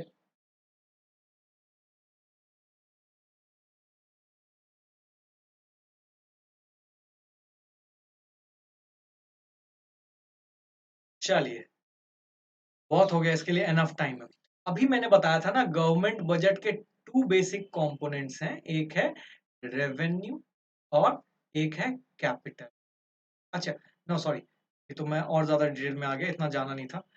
टू बेसिक कंपोनेंट है, एक है क्या रिसिप्ट, और एक है एक्सपेंडिचर। ये दो बेसिक कंपोनेंट्स हैं। इसके अंदर आता है रेवेन्यू रिसिप्ट, कैपिटल रिसिप्ट और सब। उसने पूछा है गवर्नमेंट बजट के दो ब्रॉडर कंपोनेंट्स क्या क्या है, तो एक रिसिप्ट है या एक्सपेंडिचर है। बजट में क्या हो सकता है, कहां से पैसा आएगा और कहां पैसा जाएगा। इसके अलावा और क्या चीज डाले हम बजट में, कुछ नहीं डाल सकते हैं। चलिए, यानी ऑप्शन नंबर ए आपका करेक्ट हो गया। चलते हैं अगले ऑप्शन पे, सॉरी अगले क्वेश्चन पे। ये रहा अगला question along with timer. Timer चला, बेटा फिर से 1 मिनट दे दीजिएगा। आज ये ज्यादा दिक्कत कर रहा है, माफ कर दीजिए। बस बस बस 1 से 1.5 मिनट और दे दीजिए, मैं अभी लगा दे रहा हूँ फिर से स्लाइड। आई डोंट नो क्यों दिक्कत हो रही है, but I am extremely sorry for that.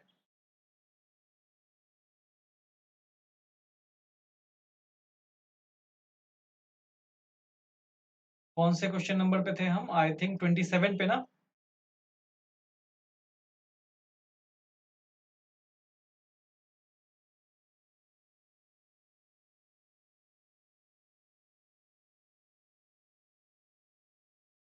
27 क्या था?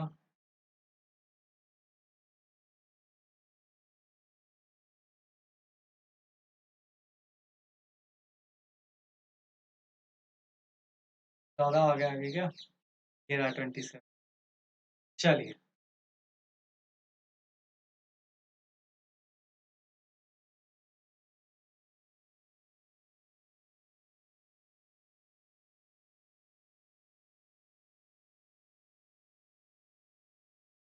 आइए, आ गया आपके पास क्वेश्चन और ये रहा आपके पास टाइमर।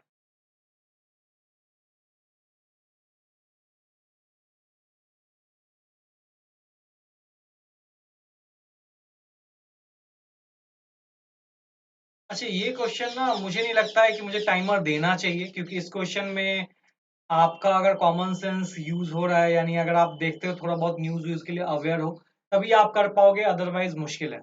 देखो मैं आपको बताता हूँ, बेसिकली आपसे पूछा गया है कि सेंट्रल बजट जो है वो कब पास किया जाता है।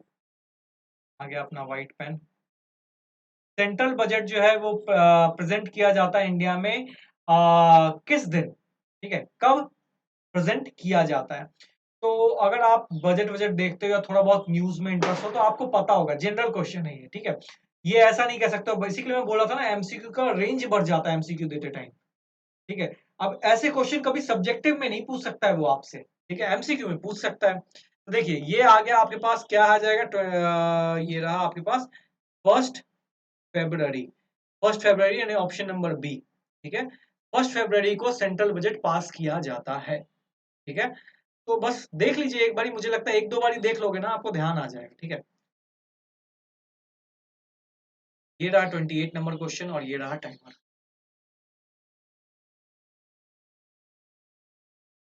ऐसे क्वेश्चन पूछेंगे क्या आप?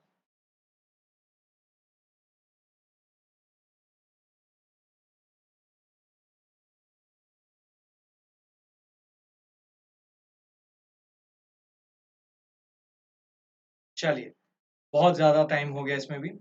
Street light is example of, आपके घर के बाहर जो लाइट लगा हुआ है, जो रोड्स पे लाइट लगी हुई है, वो किसका एग्ज़ाम्पल है? क्या वो प्राइवेट है? नहीं सर। क्या वो गवर्नमेंट है? गवर्नमेंट की प्रॉपर्टी है? नहीं, वो पब्लिक प्रॉपर्टी है। 10 बार ये आपने सुना होगा, ये तो पब्लिक प्रॉपर्टी है। तो स्ट्रीट लाइट क्या है? पब्लिक प्रॉपर्टी है। अब ऐसा नहीं है कि पब्लिक प्रॉपर्टी है तो जाके बल्ब खोल के ले आना आप, ठीक है? ऐसा मत करना, फिर पकड़े जाओगे आप। चलिए, ये आ जाते हैं 29 नंबर क्वेश्चन पे, और ये रहा आपके पास टाइमर। किधर गया आपका टाइमर? ये रहा आपका टाइमर।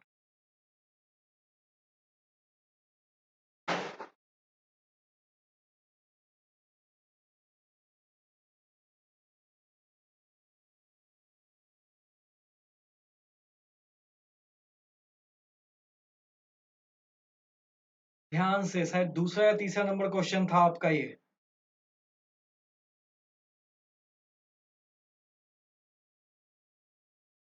चलिए, ये हो गया आपका टाइम अप।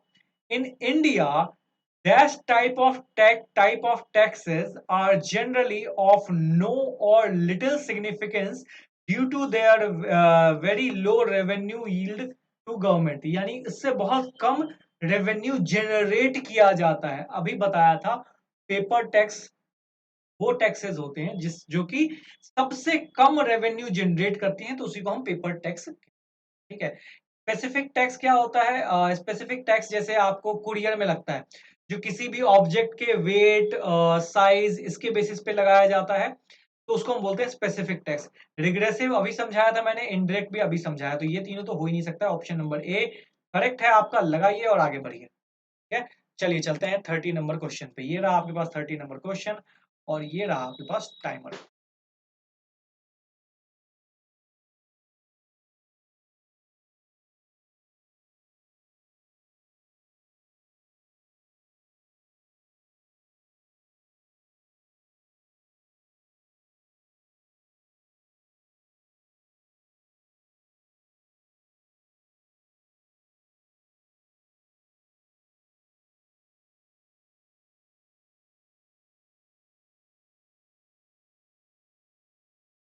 चलिए, टाइम्स अप।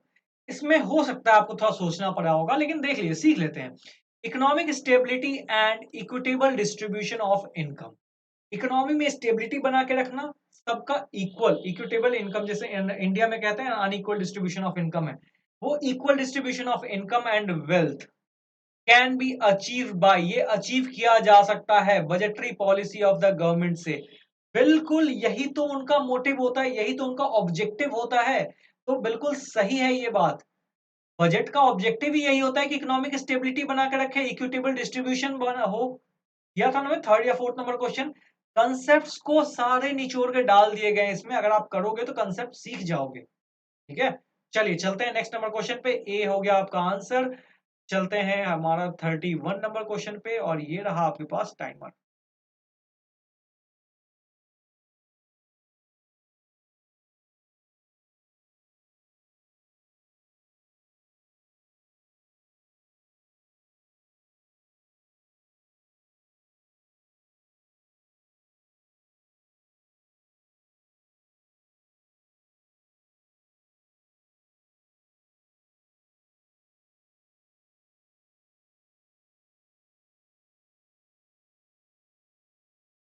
चलिए, देखिए, सबसे बड़ी चीज, इस क्वेश्चन को समझिएगा, थोड़ा सा केस स्टडी टाइप का है, लेकिन इतना कोई टिपिकल नहीं है, ठीक है। Production of goods which are socially harmful are discouraged by, okay.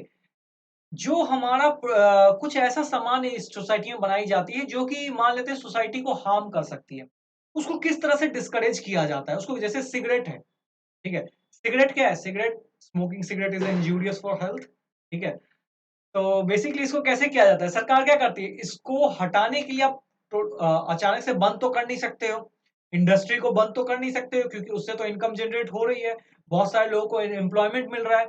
लेकिन फिर भी वो सोसाइटी के लिए हार्मफुल चीज है, तो सरकार क्या करती है, उस पर टैक्स बहुत सारा चार्ज कर देती है। जैसे आपको पता होगा, सिगरेट पे बहुत हाईयर टैक्स चार्ज होता है, लिकर पे हाई टैक्स, सबसे हाई टैक्स, यार पेट्रोल पे भी बहुत हाई होता है, लेकिन वो सोसाइटी के लिए हार्मफुल चीज नहीं है, लेकिन फिर भी सिगरेट और लीकर पे बहुत हाई इंपोज किया जाता है टैक्स। तो सरकार कैसे डिस्करेज करती है? उन पे टैक्स लगा के उनको डिस्करेज करती है। ठीक है, कि कम से कम प्रोडक्शन करे वो। क्यों? क्योंकि जितना ज्यादा प्रोडक्शन करेंगे उतना ज्यादा टैक्स भरना पड़ेगा। ठीक है, चलिए आते हैं 32 नंबर क्वेश्चन पे, और ये रहा आपके पास टाइमर।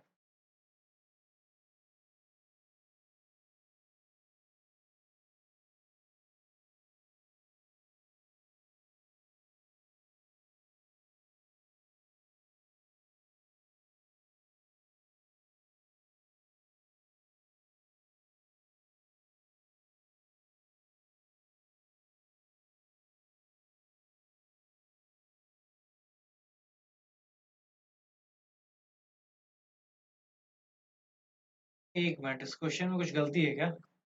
वेट वेट वेट, आपने क्या मार्क किया देख लीजिए। Dash is not an example of non tax revenue.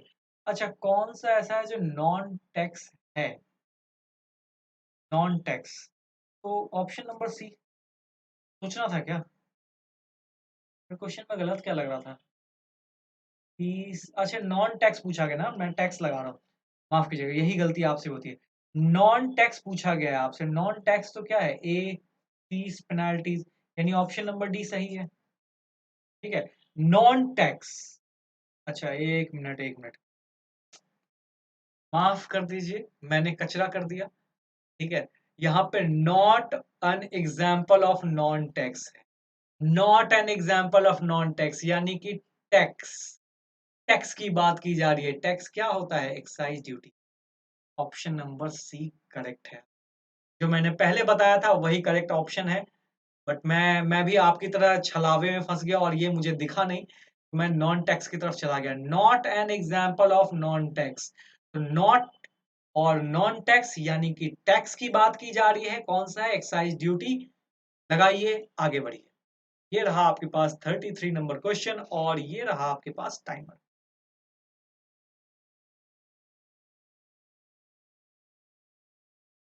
हाँ हाँ हाँ, क्या बेहतरीन क्वेश्चन है। आप तो इसको मुझे लगता है नींद में लगा सकते हो इसका आंसर।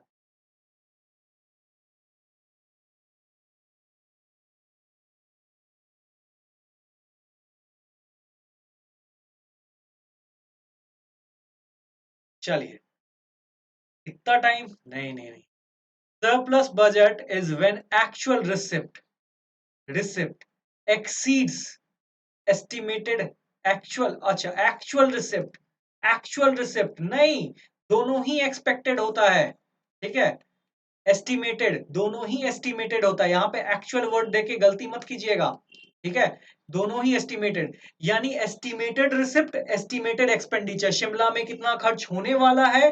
ठीक है, और शिमला के लिए कहां कहां से पैसे आएंगे, उसका बजट, क्योंकि पापा से मुझे अभी 5,000 रुपए लेने हैं, मम्मी से 2,000 लेने हैं, दादी से 3,000 लेने हैं। इनकम कहां कहां से एक्सपेक्टेड है और खर्चा कहां कहां एक्सपेक्टेड है, उसको बोलते हैं बजट। ठीक है, तो ये तो पूरा टर्म ही गलत हो गया, मैं तो कुछ और समझ रहा, टर्म ही गलत हो गया, तो ऑप्शन नंबर बी सही है, यानी मतलब फॉल्स सही है। देख रहे, फॉल्स ही ट्रू है। ठीक है, फॉल्स ही ट्रू है। ठीक है, बी नंबर। चलते हैं हम अपने 33 हो गया 34 पे। ये रहा 34 नंबर क्वेश्चन, और ये रहा आपके पास टाइमर।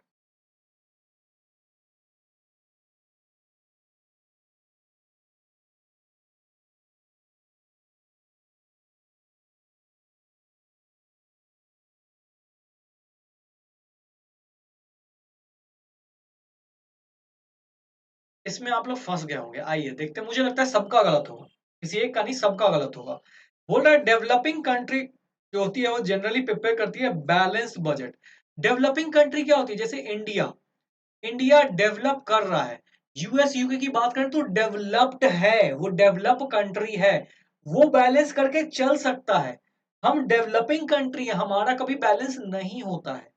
हमें क्या करना पड़ता है, किसी किसी टाइम पे हमें एक्सपेंडिचर ज्यादा करना पड़ता है। ठीक है, इनकम कम रह जाता है, यानी कि रिसिप्ट कम रह जाता है। कभी कभी ऐसा होता है कि रिसिप्ट ज्यादा हो जाता है एक्सपेंडिचर, यानी क्या है, डेवलपिंग नेशन में कभी भी बैलेंस नहीं हो सकता है, वो डेवलप नेशन में बैलेंस होता है। ठीक है, तो स्टेटमेंट क्या है? फॉल्स है। फिर से वही है, फॉल्स ही ट्रू है, फॉल्स ही ट्रू है। चलिए अगले क्वेश्चन पे चलते हैं। ये रहा 35 नंबर क्वेश्चन, कीजिएगा इसको, चलिए कीजिए, अच्छा क्वेश्चन है, मैं पूरा टाइम दूंगा इसमें।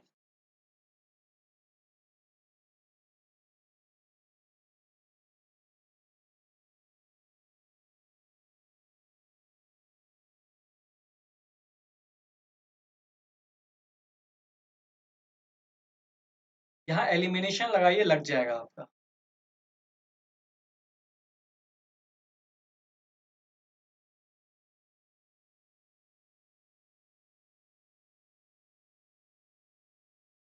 चलिए देखिए क्या है। आपको अगर सब नहीं भी आता है ना, तो जरूरत नहीं है सबको सॉल्व करने का। आपको पता है ना, गिफ्ट टैक्स जो होता है उसी को हम पेपर टैक्स कहते हैं। एक तो मैच द कॉलम हो गया, यानी ए का सी नंबर पे आना है। देखो ए सी नंबर पे आ रहा है क्या? नहीं, तो ये तो गया ऑप्शन। सी नंबर पे ए आ रहा है क्या? हाँ आ रहा है, तो ये है हमारे। ये आ रहा है क्या? नहीं आ रहा है। सी नंबर पे ए नहीं आया ना, ऑप्शन नंबर मतलब एक ही सॉल्व किया सारा हो गया। देखिए अब बाकी भी सॉल्व कर लेते हैं वैसे। गुड्स एंड सर्विस टैक्स, और ये देखिए क्या है हमारे पास। अच्छा एक मिनट, एक मिनट, एक मिनट, मैंने उल्टा कर दिया क्या? ए का, अच्छा ए का सी है, ए का सी है, मुझे ए का सी देखना था ना। ए का सी यहाँ भी नहीं है, ए का सी यहाँ भी नहीं है। ए का सी, ए का सी यहाँ है, यानी ऑप्शन नंबर ये सही है, ये। ठीक है, ऑप्शन नंबर ए का सी। आप देख रहे हो कैसे एलिमिनेशन मेथड लग रहा है, यानी आपको सारा नहीं पढ़ना, आपको बस ये ध्यान देना है। हालांकि मैं थोड़ा सा ध्यान से भटक गया था, मुझे लगा कंप्यूटर फिर से लैग ना कर गया हो, इसी के लिए। ठीक है, ए का क्या है? ए का आपने देखा, ए का सी है, यानी ए का सी एक ही में मिल रहा था, आपने ऑप्शन लगाया, आगे बढ़ गए। और गलत भी नहीं होगा, बिल्कुल नहीं हो सकता है, क्योंकि ए का सी होना कंपलसरी है, इन सारे ऑप्शन में नहीं हो रहा था। चलिए आगे का भी मैच कर लेते हैं। देखिए goods and service tax regressive होता है, रिग्रेसिव। जीएसटी, जीएसटी जितना आपको पे करना पड़ता है उतना ही सबको पे करना पड़ता है। जैसे मैंने बताया था, आप जाओ एक कुरकुरे या लेस खरीद के ले आओ, तो आपको भी अगर 10% टैक्स पे करना पड़ेगा, तो मुझे भी 10% टैक्स पे करना पड़ेगा, अंबानी को भी टैक्स। इसी के लिए रिग्रेसिव टैक्स है। इनकम टैक्स को डायरेक्ट टैक्स बोलते हैं, बिल्कुल बोलते हैं, बन गया ना सी A B, C A B. ठीक है, तो ये हमारा ऑप्शन नंबर 2 सही है। कैसे लगाना है? सारे ऑप्शन को नहीं पढ़ना है, फिर तो दिमाग घूम जाएगा आपको। इन तीनों में से कोई भी जो आपको पता है, जो भी आपको पता है उसको सेलेक्ट कीजिए, उसका आंसर मार्क कीजिए, फिर ऑप्शन में से एलिमिनेट कीजिए। ठीक है, चलिए चलते हैं अगले क्वेश्चन पे। ये रहा आपका 36 नंबर क्वेश्चन। फिर से ऐसा क्वेश्चन, एक क्वेश्चन छोड़ देता हूं मैं, ये 36 नंबर आपके होमवर्क के लिए छोड़ देता हूं। ठीक है, ये आपको करना है होमवर्क के लिए। ठीक है, ये भी वैसे ही है, बहुत आसानी से हो जाएगा आपको। आइए 37 नंबर क्वेश्चन।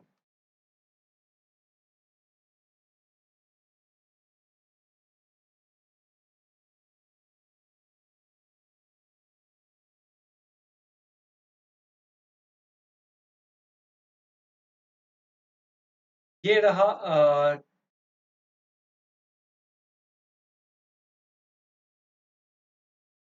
चलिए good, times up. Which of the following is not an objective of government budget? कौन सा इसमें से ऑब्जेक्टिव नहीं है? तो आप पहले देखो ऑब्जेक्टिव है क्या क्या, क्योंकि नन ऑफ दीज तो है नहीं, तो यानी एक ना एक ऑप्शन तो होना ही चाहिए। ठीक है, reducing inequality of income and wealth.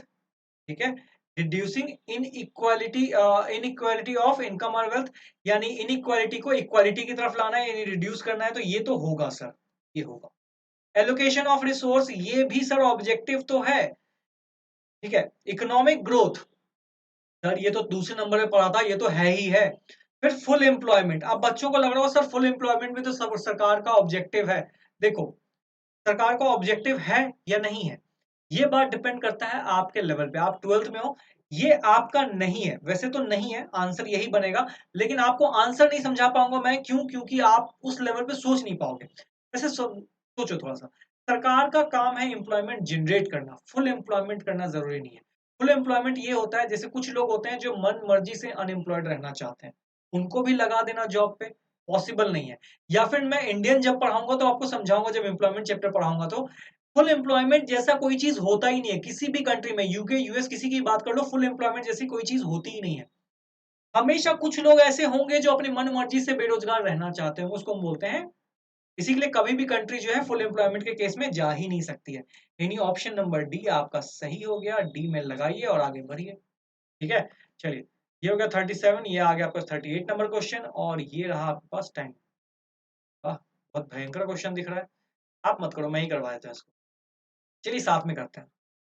Recently the union government introduce Ujjwala योजना। उज्ज्वला योजना आपने देखा होगा, which provide free LPG, which provides free LPG connections to the women in the rural area, which of the following objective of the government budget is fulfilled in the case।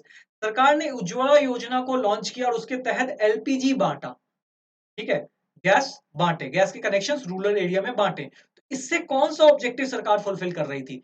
सरकार क्या कर रही है, जो जो अभी रिच लोगों के पास फैसिलिटी है वही फैसिलिटी वो पुअर को भी देना चाहती है, करना चाह रही है। तो समझ में आ रहा है, उज्ज्वला योजना सुना होगा आपने, ठीक है। तो सरकार क्या कर रही है, इक्वालिटी ला रही है, ठीक है, इक्वालिटी ला रही है, क्योंकि वो जो सर्विस यूज कर रहे हैं वो भी ये भी यूज कर सके। दोनों तो इंसान ही है ना, जो रिच क्लास है वो पुअर क्लास है, दोनों तो इंसान ही है, दोनों को सेम फैसिलिटी मिलनी चाहिए। यानी क्या कर रहे हैं, इक्विटेबल इनकम करने की कोशिश कर रहे हैं, ठीक है। चलिए, वैसे जानते हो इसमें ना आंसर कॉन्ट्राडिक्ट कर सकता है, आप लोगों ने किया नहीं, नहीं इकोनॉमिक ग्रोथ नहीं होगा, रिलोकेशन ऑफ रिसोर्स ये भी नहीं होगा, ये भी नहीं होगा, चलो फिर ऑप्शन सी सही है। नहीं, कोई कॉन्ट्राडिक्शन नहीं है, सारे ऑप्शन परफेक्ट है। ये रहा 38 नंबर क्वेश्चन और ये रहा आपके पास टाइमर।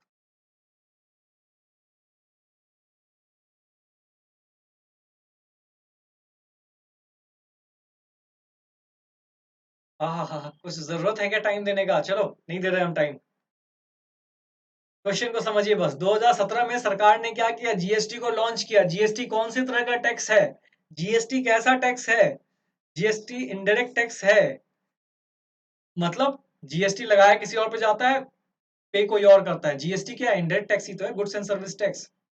लेस खाते हो आप, लेस पे क्या करता है कंपनी, गवर्नमेंट जो है लेस कंपनी पे टैक्स इंपोज करती है।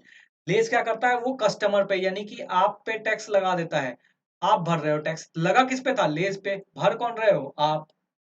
तो क्या हुआ, शिफ्ट कर दिया गया, तो इसी के लिए इसको इनडायरेक्ट टैक्स बोलते हैं। चलिए चलते हैं 14 नंबर क्वेश्चन पे। ये रहा आपके पास 14 नंबर क्वेश्चन और ये रहा आपके पास टाइमर।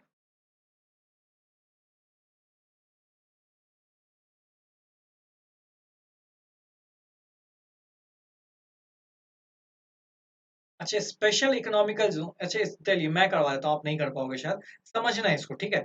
इसी के लिए बोलते हैं ना, कुछ ऐसे एमसीक्यूज होते हैं ना जिसमें हम सिखा सकते हैं कुछ आपको।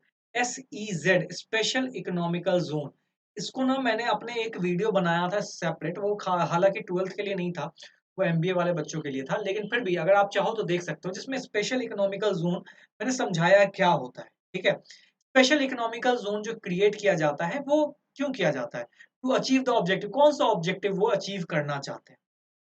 तो देखिए अब आप बताओ इसका क्या होगा, सोचो 2 मिनट, 2 मिनट नहीं मतलब 10 सेकंड सोचो। स्पेशल इकोनॉमिकल जोन, देखो चलो मैं आपको स्पेशल इकोनॉमिकल जोन पहले समझाता हूँ। स्पेशल इकोनॉमिकल जोन क्या होता है, जहां पे सरकार क्या करती है ना, कोई ऐसा जोन होता है जिसको SEZ के अंदर डाल देती है, जहां पे टैक्स रेट अलग होते हैं। बेसिकली सरकार ऐसा करती क्यों है, सरकार इसीलिए चाहती है कि ताकि ज्यादा से ज्यादा प्रोडक्शन हो, ज्यादा से ज्यादा फिनिश गुड प्रोड्यूस कर पाए हम। बाकी देश में अलग टैक्स चार्ज हो रहा होता है इंडस्ट्री पे, वहां पे सरकार क्या करती है, अलग टैक्स चार्ज करती है, वहां पे सब्सिडी भी डालती है। क्यों डालती है, ताकि फिनिश गुड प्रोड्यूस हो, यानी एलोकेशन ऑफ रिसोर्स हो, ठीक है, एलोकेशन ऑफ रिसोर्स हो, ठीक है। तो इसी के लिए special economical zone, special economical zone सबसे पहले चाइना ने ऑप्ट किया था, उसके बाद फिर इंडिया ने भी ऑप्ट किया था। लेकिन स्पेशल इकोनॉमिकल जोन ये नहीं पूछा गया किसने ऑप्ट किया किसने नहीं किया, आपको पूछा गया है इसमें कौन सा ऑब्जेक्टिव फुलफिल करिए। सरकार चाह रही है कि आपको क्या हो, बेसिकली ज्यादा से ज्यादा आप चीजों को, अच्छा आप बोलोगे कि sir regional balance regional development, नहीं, ऐसा जरूरी नहीं कि हर गांव में इजी लॉन्च कर दिया गया। सरकार बस इतना चाहती है जितने भी रिसोर्स हैं उनसे फिनिश गुड बनाया जाए ताकि एक्सपोर्ट कर सके, इंपोर्ट नहीं आए देश में, एक्सपोर्ट ज्यादा कर सके। आपको पता होगा एक्सपोर्ट ज्यादा होगा तो ज्यादा इनकम जनरेट होगी। तो क्या करती है, एलोकेशन ऑफ रिसोर्स करना चाहती है गवर्नमेंट, ठीक है। चलिए 40 क्वेश्चन कर लिए हैं, 40 क्वेश्चन के लिए नेक्स्ट वीडियो में डालते हैं, एक वीडियो में मेरे हिसाब से ज्यादा कंटेंट हो जाएगा फिर, ठीक है। आप 40 करो, 40 आपको नेक्स्ट वीडियो में मिल जाएगी पार्ट 2 में, आप देख लेना साइड में पार्ट 2 करके लिखा होगा, पार्ट 2 में आपको मिल जाएगा, ठीक है। उसमें बाकी 40 क्वेश्चन करेंगे। होप सो आपको ये पसंद आया हो, क्वेश्चन बहुत इंपॉर्टेंट है, कंसेप्ट को सीखिए, फिर क्वेश्चंस को करते जाइए, आपको बहुत ज्यादा आसानी भी होगी, आप चीजों को सीख भी पाओगे बहुत आसानी तरीके से। Thank you very much. Next video में मिलते हैं बाकी 40 क्वेश्चन के साथ। इसी तरह से आपको क्वेश्चन अटेम्प्ट करते रहना है और आउट ऑफ 40 आप ऐसे बताओगे आउट ऑफ 40 कितने आपके करेक्ट हुए हैं। ठीक है, ये आपको कमेंट बॉक्स में बताना है। और अगर आपको कोई दिक्कत आ रही है तो आप मुझे इंस्टा पे भी शेयर कर सकते हो। इस क्लास का पीडीएफ टेलीग्राम पे आप नॉलेज नेशन सर्च करोगे, वहां पे आपको मिल जाएगा। क्लास की पीडीएफ, नोट्स, बुक्स सब मिल जाएंगे। ठीक है, चलिए आज के लिए इतने ही रखते हैं। Thank you very much.